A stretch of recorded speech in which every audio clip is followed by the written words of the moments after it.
Assalamualaikum warahmatullahi wabarakatuh. Alhamdulillahirabbil alamin wa bihi nasta'in ala umuri dunya waddin. Wassalamu ala Rasulillah wa ba'd. Kembali kita melanjutkan perkuliahan kita mata kuliah fikih muamalat. Nah, kalau sebelumnya kita sudah membahas tentang beberapa transaksi yang terlarang, ya, seperti bayan najas, gaben, ya, dan lain-lain sebagainya.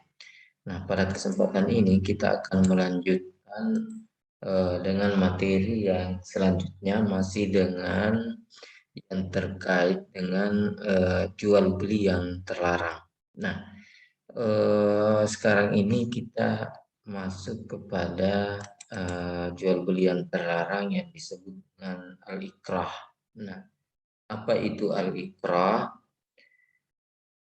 Al-ikrah itu adalah segala bentuk tekanan dan pemaksaan dari salah satu pihak untuk melakukan suatu akad tertentu, sehingga menghapus komponen apa yang disebut dengan mutual free consent. Ya.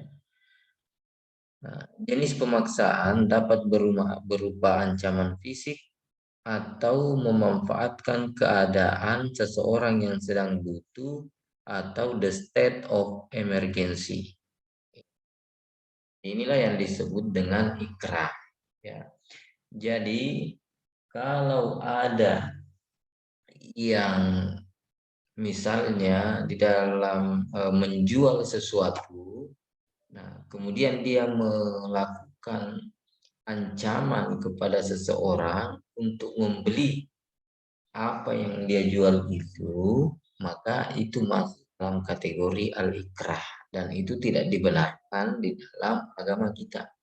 Nah, sekali lagi bahwa di dalam agama kita, dalam proses transaksi ada syarat yang harus dipenuhi yang disebut dengan antaradin, yaitu ridha, sama-sama ridha. Jadi tidak boleh ada unsur pemaksaan. Nah, ternyata di dalam pemaksaan ini itu ada dua. Yang pertama adalah berupa ancaman fisik. Ya, kalau kamu tidak mau membeli ini, saya akan seperti ini kamu. Ya. Itu berarti ancaman fisik. Ya, ini saya kira ini banyak sekali terjadi di dalam penjualan-penjualan yang menggunakan calo, ya. Ya, misalnya seperti di apalagi namanya di pelabuhan-pelabuhan. Nah, ini banyak sekali yang terjadi seperti ini. Nah, misalnya para calo itu memaksa kita untuk membeli tiket melalui dia. Nah, jadi dia melakukan semacam intimidasi. Tidak ini secara langsung, tetapi dia melakukan intimidasi kepada kita bahwa kita harus membeli sama dia. Nah, inilah salah satu yang sebenarnya yang tidak benar, yang tidak boleh dilakukan di dalam melakukan penjualan, perdagangan, dan lain-lain sebagainya. Nah, saya kira mungkin kita bisa lihat bila mana muncul ada rasa takut, ketakutan dalam diri kita membeli barangnya, nah berarti itu sudah masuk dalam bentuk kategori intimidasi atau ancaman fisik. Tidak dibenarkan sebenarnya. Kemudian yang kedua adalah dengan memanfaatkan keadaan seseorang yang sedang butuh. Jadi misalnya saya sangat memerlukan barang tersebut. Nah, oleh karena kita lagi memerlukan barang tersebut, akhirnya dia apalagi namanya mengangkat harganya yang setinggi-tingginya. Nah, oleh karena kita merasa kita terpaksa untuk membeli barang tersebut, mau tidak mau meskipun dengan harga yang di luar kewajaran, nah itu sekali lagi masuk dalam kategori yang disebut dengan al-ikrah. Ya, dan ini sama sekali bertentangan dengan nilai-nilai Islam yang di dalamnya ketika terjadi transaksi Tapi harus ada syarat yang disebut dengan ridha, sama-sama ridha. Rela, sama-sama rela. Tidak boleh ada unsur keterpaksaan di dalam. Nah, oleh karena itu, Ibnu Taimiyah radhiyallahu anhu mengatakan bahwa dalam keadaan darurat, emergensi, seseorang yang memiliki stok barang yang dibutuhkan orang banyak harus diperintahkan untuk menjualnya dengan harga pasar. Ya, nah ini tentu saja yang melakukan adalah orang yang memiliki wewenang atau pemerintah. Jika dia memiliki stok, akan tetapi bahwa dia mengetahui bahwa ini sangat-sangat dibutuhkan oleh orang banyak, kemudian dia tidak mau menjualnya misalnya kecuali dengan harga yang sangat tinggi, maka pihak yang berwenang atau pemerintah boleh melakukan penetapan harga pasar, ya, atau melakukan apalagi namanya semacam operasi pasar. Nah, jika dia enggan melakukannya, pihak berkuasa dapat memaksanya untuk melakukan hal tersebut demi menyelamatkan nyawa orang banyak. Ya, seperti itu ya. Jadi di dalam Majmu' Al-Fatawa ya yang disebutkan oleh Imam Ibnu Taimiyah radhiyallahu anhu. Nah, kemudian yang kedua, hal-hal yang masuk dalam kategori larangan di dalam transaksi atau dagangan, apalagi namanya jual beli, itu adalah apa yang disebut dengan al-ihtikar. Kemudian apa yang disebut dengan al-ihtikar? Nah, al-ihtikar itu adalah menumpuk-numpuk barang, ya. Jadi sekali lagi menumpuk-numpuk barang atau jasa yang diperlukan masyarakat dan kemudian si pelaku mengeluarkannya sedikit demi sedikit dengan harga jual yang lebih mahal dari harga biasanya dengan tujuan untuk mendapatkan keuntungan lebih cepat dan banyak, ya. Nah, para ulama tidak membatasi jenis barang dan jasa yang ditumpuk tersebut asalkan itu termasuk dalam kebutuhan esensial, kebutuhan daruri, kebutuhan primer, ya, maka ihtikar itu dilarang. Jadi sekali lagi, ini biasanya dilakukan oleh pengusaha-pengusaha besar. Ya, ini dilakukan oleh para pedagang-pedagang yang memiliki modal yang cukup besar, yang menguasai pasar.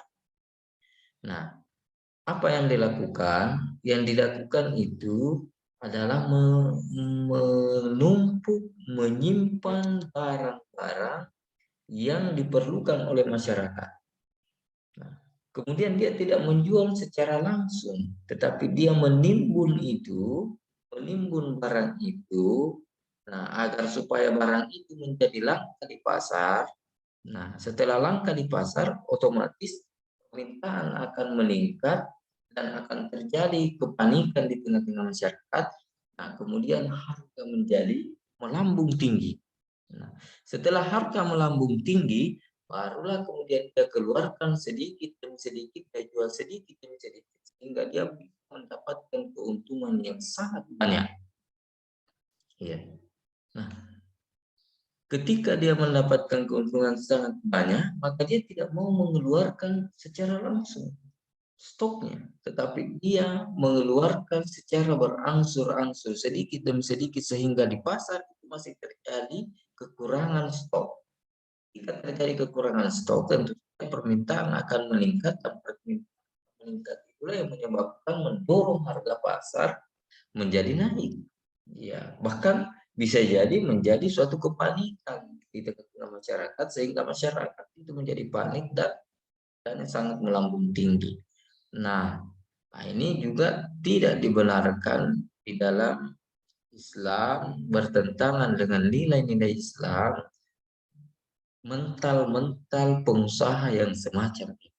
Nah, karena itu apa yang dilakukan para ulama tidak membatasi jenis barang dan jasa yang dituntut tersebut. Nah, ulama tidak membatasi jenis barang apa saja yang tidak boleh ditimbun, tidak boleh ditumpuk-tumpuk sehingga harganya. Tetapi yang jelas ketika barang tersebut menjadi kebutuhan pokok masyarakat atau kebutuhan primer daripada masyarakat, kebutuhan esensial daripada masyarakat, maka dari itu dilarang. Tetapi kalau dia hanya kebutuhan yang sifatnya tahsiniyah, sifatnya tersier, ya, tidak esensial, maka terserah. Nah, kenapa kalau dia kebutuhan tersier? Ya kan orang mau beli tidak ada masalah, tidak membahayakan jiwa masyarakat. Tetapi kalau dia kebutuhan yang sangat mendesak, yang sangat dibutuhkan oleh masyarakat, dia masuk dalam kebutuhan primer, maka itu tidak dibenarkan. Misalnya dia menumpuk emas sehingga emas menjadi sangat meningkat harganya, itu terserah dia.